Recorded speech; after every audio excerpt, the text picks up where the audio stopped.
Our other big story at 6, a Tampa woman has filed a $37 million claim against the U.S. Navy and the Department of Veterans Affairs. She says it's all because of instructions left to her by her sister just before she died.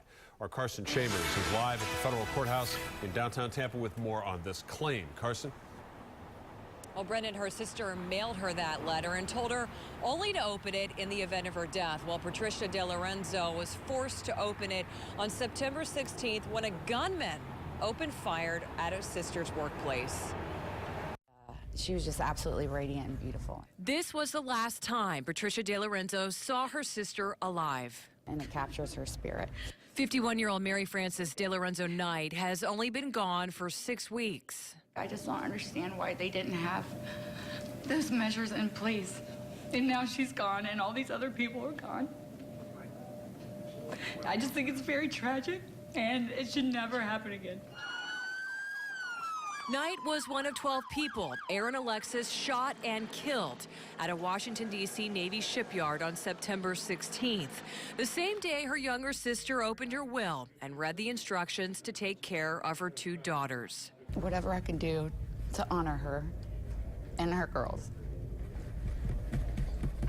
So. De Lorenzo is filing a $37 million claim against the U.S. Navy and the Department of Veterans Affairs, which her attorney says will likely lead to a federal lawsuit to be filed in Tampa.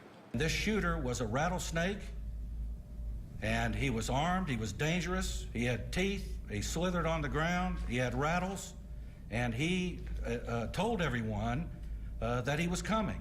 Cindy Matthews says the Navy knew the shipyard shooter was dangerous and delusional.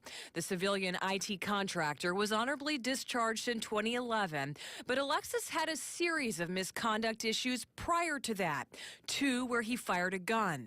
What this case is about is negligence in controlling the security of the Navy Yard property.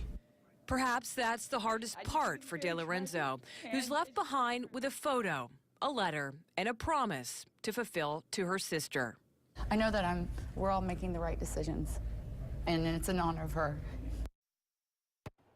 And her attorney says this case isn't about gun control or security clearances. It's about making sure this doesn't happen to anybody else. Live in Tampa, I'm Carson Chambers, ABC Action News.